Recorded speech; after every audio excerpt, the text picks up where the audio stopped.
तनुजा के बारे में कुछ तो बात है, कुछ अनोखा और अपूरणीय।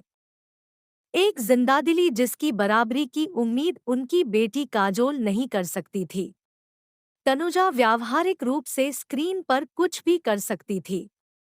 वो ज्वेल थीफ में रात अकेली है से देव आनंद को लुभा सकती थी और वो बहारें फिर भी आएंगी और पैसा या प्यार में प्रभावशाली माला सिन्हा के लिए स्वाभाविक रूप से दृश्य चुराने वाली हो सकती थी। एक अभिनेत्री के रूप में तनुजा की सीमा के लिए आसमान कोई सीमा नहीं है। बासु भट्टाचार्य की अनुभव 1971 में मीता के रूप में अमर संजीव कुमार की उपेक्षित पत्नी तनुजा इतनी स्वाभाविक थी कि यह बिल्कुल भी प्रदर्शन जैसा नहीं लगा। यह आसानी से हिंदी सिनेमा में तनुजा के करियर की आधारशिला है। और अगर आप अब फिल्म देखेंगे तो आपको एहसास होगा कि वह वास्तव में कितनी निर्भीक और सहज थी। आसु भट्टाचार्य की वैवाहिक त्रयी का पहला भाग करने के बाद निर्देशक ने आविष्कार और गृहप्रवेश में शर्मिला टैगोर की ओर रुख क्यों किया? तनुजा ने उस रात के बाद बचपन और प्रिया में महान संजीव कुमार के साथ एक आकर्षक प्रबुद्ध स्क्रीन जोड़ी बनाई। संजीव के अलावा तनुजा ने कभी भी किसी एलिस्ट हीरो के साथ हिट जोड़ी की तलाश नहीं की या नहीं की थी। हिंदी सिनेमा में तनुजा की सबसे बड़ी हिट फिल्मों में से एक जीने की राह 1969 में उन्होंने एक भावनात्मक लड़की की भूमिका निभाई जिसे जितेंद्र की बाहों में सांत्वना मिलती है। तनुजा की बिंदास छवि से हटकर यह एक कोमल सहज प्रदर्शन था जिसे तनुजा ने उन भूमिकाओं के माध्यम से विकसित किया था जिनके लिए उन्हें सामान्य हिंदी फिल्म नायिका की भूमिका निभाने की आवश्यकता नहीं थी, शायद इसलिए कि वो ऐसी नहीं थी। हालांकि यह फिल्म सुपरहिट थी, लेकिन जितेंद्र ने इसे पसंद किया मुमताज और हेमा मालिनी के साथ जोड़ी। गुरु दत्त की बहारें फिर भी आएंगी 1966 में हालांकि एक ही आदमी धर्मेंद्र से प्यार करने वाली दो बहनों की कहानी लगभग पूरी तरह से माला सिन्हा के चरित्र के इर्दगिर्द घूमती है। तनुजा छोटी बहन के रूप में खुद से ज्यादा जुड़ी हुई है। उन्होंने अपनी स्क्रीन बहन के मुख्य संयम को एक संक्रामक अशुद्धता के साथ पूरक किया। 3 साल बाद तनुजा ने पैसा या प्यार में फिर से माला सिन्हा को टक्कर दी।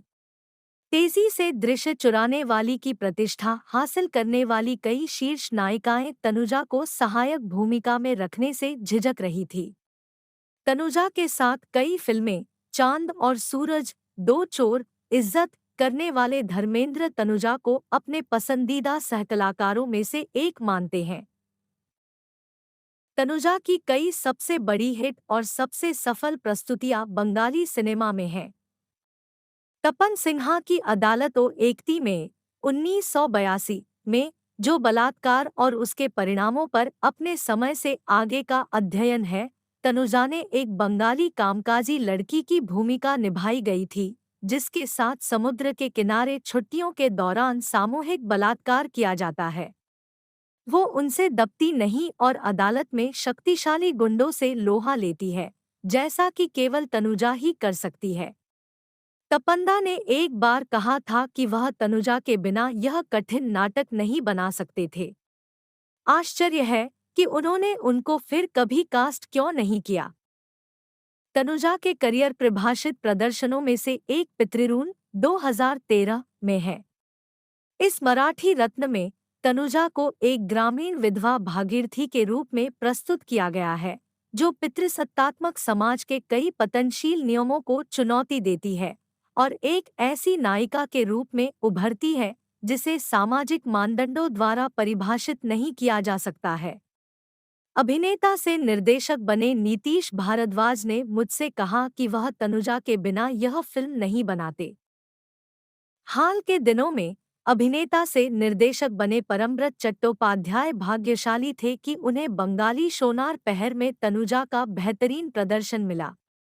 तनुजा एक क्रोधी बूढ़ी महिला उपमा के किरदार में बिल्कुल फिट बैठती है, जो अपने बेटे द्वारा त्याग दिए जाने के बावजूद अपने गौरव और सम्मान की भावना को बरकरार रखती है। उपमा के एकाकी अस्तित्व में उसके साथ केवल एक व्यस्त पवित्र नौकरानी है। 7 साल के बुद्धिमान छोटे अनाथ बिटलू नवागंतुक सृजातो बंद्योपाध्याय में हिप हॉप जो वह सब कुछ है जो बूढ़ी परित्यक्त महिला सोचती है कि उसे इस स्तर पर इसकी आवश्यकता नहीं है। जिंदगी असामयिक, जिज्ञासु, बेचैन और स्नेही बिटलू सहजता से उपमा के जीवन में उस भावनात्मक शून्य को भर देता है। इन दो असंभावित दोस्तों के बीच संबंध बनाने वाले दृश्य एक लग्जरी होटल में उनका साझा दोपहर का भोजन एक दावत है जीवन के सबसे अनमोल रंगों में बनाया गया है। हमें नहीं लगता कि दो असंभावित मित्रों के बीच पैदा हुई संक्रामक भावनाओं के पीछे किसी चालाकी का हाथ है। उनकी खुशी भरी एकजुटता सोनार पहर में तनुजा को देखकर मैं बहुत उदास हो गया। अपने चरित्र पर उसका कसकर नियंत्रित भावनात्मक स्वामित्व अनुकरणीय है। वह स्वाभाविक रूप से विद्वतापूर्ण विषय को भावनाओं के साथ उबलने की अनुमति दिए बिना बहुत अधिक गंभीरता और उबलते असंतोष को सतह पर लाती है। फिर महान सौमित्र चटर्जी हैं, जो तनुजा के पुराने प्रशंसक के रूप में एक खेल अतिथि के रूप में दिखाई देते हैं। उनके पुनर्मिलन में इतिहास है। तनुजा और सौमित्र की जोड़ी यादगार बंगाली फिल्मों तीन भुवनेर पारे और प्रोथोम कदम फूल में थी। उन्हें दया नेया, एंथोनी फिरिंगी और राजकुमारी में अन्य बंगाली दिग्गज उत्तम कुमार के साथ भी जोड़ा गया था। ओह, तनुजा ने बात करने लायक हर अभिनेता के साथ फिल्में की हैं। राजेश खन्ना और अमिताभ बच्चन से लेकर परीक्षित साहनी तक, जिनके साथ उन्होंने यादगार पवित्र पापी और यादगार प्रीत की डोरी नहीं की, और रणधीर कपूर जिनके साथ उन्होंने हिट कॉमेडी हमराही की। 1970 के दशक में उन्होंने 1970 के दशक की कुछ सबसे बड़ी हिट फिल्मों में अभिनय किया, जिनमें हाथी मेरे साथी, दो चोर, जीना की राह, इम्तिहान शामिल है। उन्होंने गोविंदा सरैया की अज्ञात रत्नप्रिया 1970 में अपना बेहतरीन प्रदर्शन दिया।